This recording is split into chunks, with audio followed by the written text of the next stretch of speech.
I'm Jerry Lipscomb. I just played 2 years.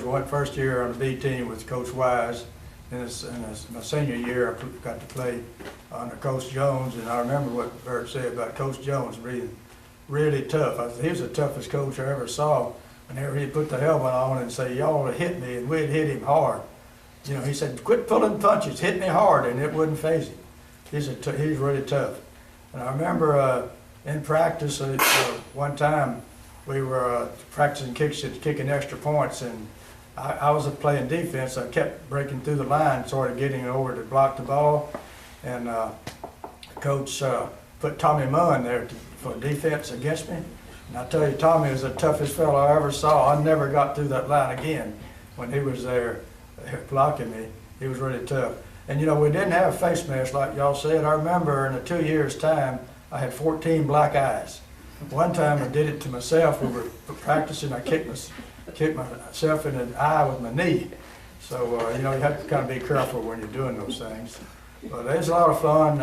I really got to watch that McGill game. I had a front row seat. You know, I just got to watch all the games. When you're on the bench, you're right there at the front, and you get to see it. It's a great experience, a lot of fun. You make lifetime friends forever.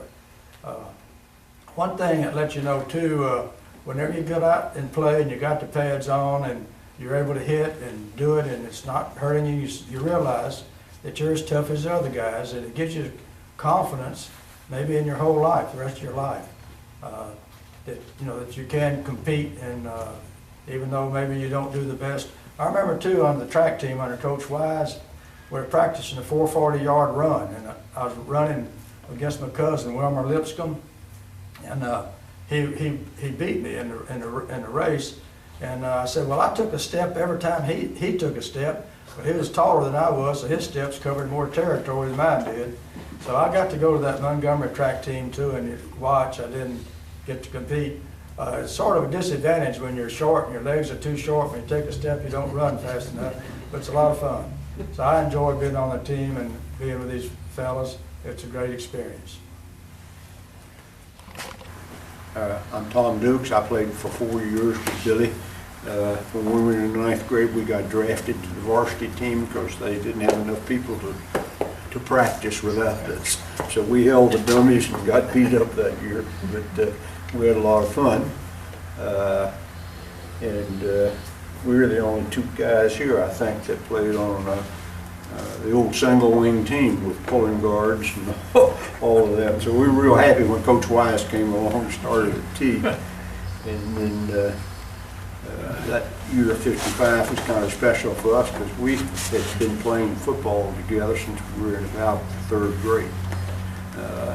It'd been a long time. We knew each other really well, and we all had the same goal.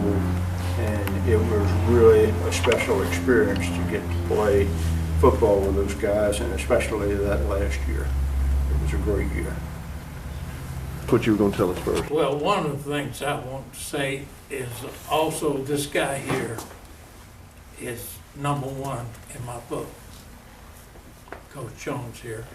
He helped me a number of times there during the time that I was in school. And at one time I wasn't doing too good in grades, and it was after the season, I think it was kind of after our B team that we had that year, which we had a good team in the hall and everything. But anyway, I got the idea that I was through with school, you know, so I decided, well, lo and behold, one Saturday, I had stayed out of school, I think about a week or so. Lo and behold, one Saturday, this guy drives up in our yard, and he steps out, and I saw who it was.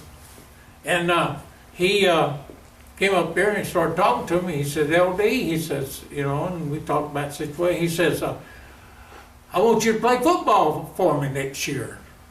And so I was my grades wasn't all that well.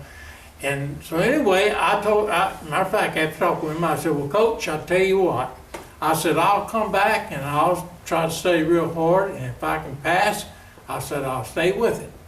Well, I don't know if he had anything to do with it, but he might have went to some of my teachers and bribed them and gave them something or other. But anyway, I was able to pass. And so after I got into the 10th, and then I wised up, you know, and started studying there. But I owe him, this guy here, believe it or not, and I appreciate him, what he's done for me. And I can't ever get him enough thanks for that. So, thank you, Coach. Appreciate that, what you've done. To say other than that, this is a great format that you're doing, I think, in featuring a year or a game and getting as many survivors back together and to discuss all of this. I think just from my point of view,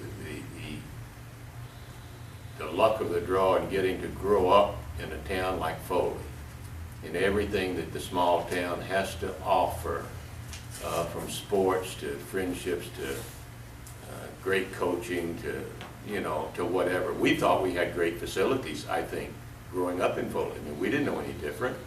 And you see what they have today, well, that's just progress, and that just goes with the territory. But really blessed, I guess, to have an opportunity to play for Coach Jones, not just in football, but baseball and basketball. It was just a great opportunity, and I just think I was very lucky to have that exposure. I'd just like to thank all of you for being here and all the kind words. And I have some, you know, real fond memories, and I like to point back to some of the younger people about, with pride, about what you did, and trying to get them to be winners and emulate what some of you have done. So again, thanks for the memories.